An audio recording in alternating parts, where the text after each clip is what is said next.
What's up, guys? Back at it again. I think we're going to try to get the turbo kit in today. I had to clean this Maven mount up. I'm going to get that O-ring out, clean it up too. Slap a little bit of copper RTV on there because we like rednecking things. Then I'm going to try to see what I can get plumbed for lines right now, and those tucked away quick. I got to pull my fuel filters apart. My injectors were completely trashed. There was no saving them, so I ordered new injectors. Figured I probably should go through the fuel filters too. I mean, if the injectors sat this long, the filters did too, so make sure they're good. See if I can clean them out or if I got to buy some new filter elements for them. But yeah, I got a little bit of time today, so I'm going to pick away at it. Stay tuned.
Bottom of the turbo bolted down.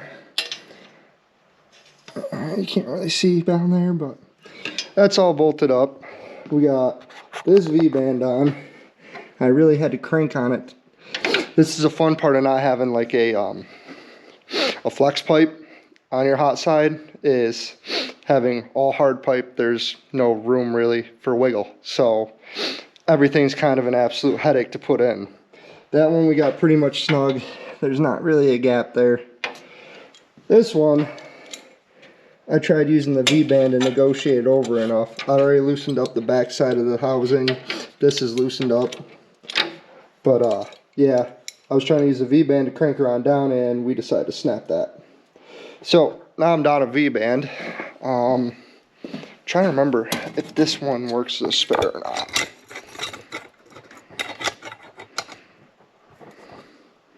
I think that one might work. I can't remember. I don't even remember what this came off of, but This might work as a spare. We'll give that a shot. If not, I'll probably be ordering a V-band tonight. But I mean, turbo kit's in there minus the cold side pretty much, and that V-band. I'll probably pick away at it for another hour or so. Then I got some other stuff I got to take care of. I plan on coming back tomorrow, trying to run all the lines. I mean, technically, if I ran all the lines, this hot side was done, and my injectors show up, we could possibly get the Holly harness in this weekend, the main harness, and Fred might come down with a laptop and us fire it up, but I'm not sure if that's going to happen yet. I'm not like crucial that I need it to run this weekend, but it would be nice to get kind of close.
Alright,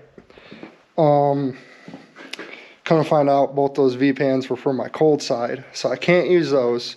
And it's a 3-inch V-band I need. I forgot, these are 2.5, but this is a 3 to 2.5 reducer. So, yeah, I messaged Fred. I said, how do you line up the exhaust? Like, I'm having a hell of a time. I go, I just broke a V-band. Do you got one? He goes, I don't think I do. And he goes, I use a ratchet strap. I go, what the hell do you ratchet strap on? He's saying, oh, there's plenty of places. You'll always find something. Well, I hate that Fred's right, because apparently if you strap on both sides of the manifolds and you squeeze them in, it lines up pretty damn good, and the V-band should do the rest. But I'm gonna run up to my buddy Andy's and see if he's got a 3-inch V-band kicking around he wants to sell. And I've got my steam vent, that's what it's called. My steam vent is still from the S10. This was out of the wreck. This one right here got pulled up. I don't know if you can see how these threads are pulled up, but it pulled the thread, most of the threads out of the the billet block.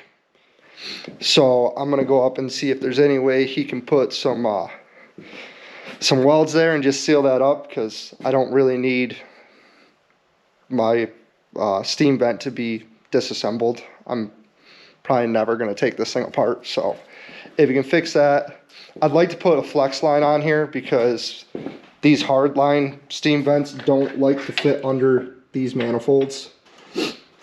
That's why this thing's kind of like a little bent and all over the place, because we did some hand bending to make it fit under there. A flex kit would look way nicer and sit nicer, but I can't justify spending another 200 bucks on a steam vent kit right now when I've got all the other stuff I'm ordering for the car. So I think we're gonna leave that off like this. I'm gonna run up there and try to get that probably drop that off with him. I doubt he's getting a free time to weld it up today, but do that, see if he's got a V-band, and then I'll be back at it tomorrow. Yeah, it sucks. I don't have Todd, where the car is here at Todd's house. He's about 35 minutes from where I live, so driving back and forth kind of makes it hard for me to work on the car as much as I want to. But I already said I was gonna pretty much plug away at this all day tomorrow, so I'll get home. Well, I'll stop at Andy's first. I'll get the V-band situation figured out. If I got to order one tonight, then I'm going to order one. That'll just set me back a couple days. Next weekend, I can always put that on. It doesn't really matter. It's not like that. That's not a crucial part right there, right this second, because I can still work around and do everything else on the car. I think that's going to be all I need to order, really. I'm hoping the injectors show up this weekend. If not, then next weekend I'll have the injectors in, and hopefully we'll be able to try to fire the car up. But yeah, stay tuned. We'll get back at it tomorrow.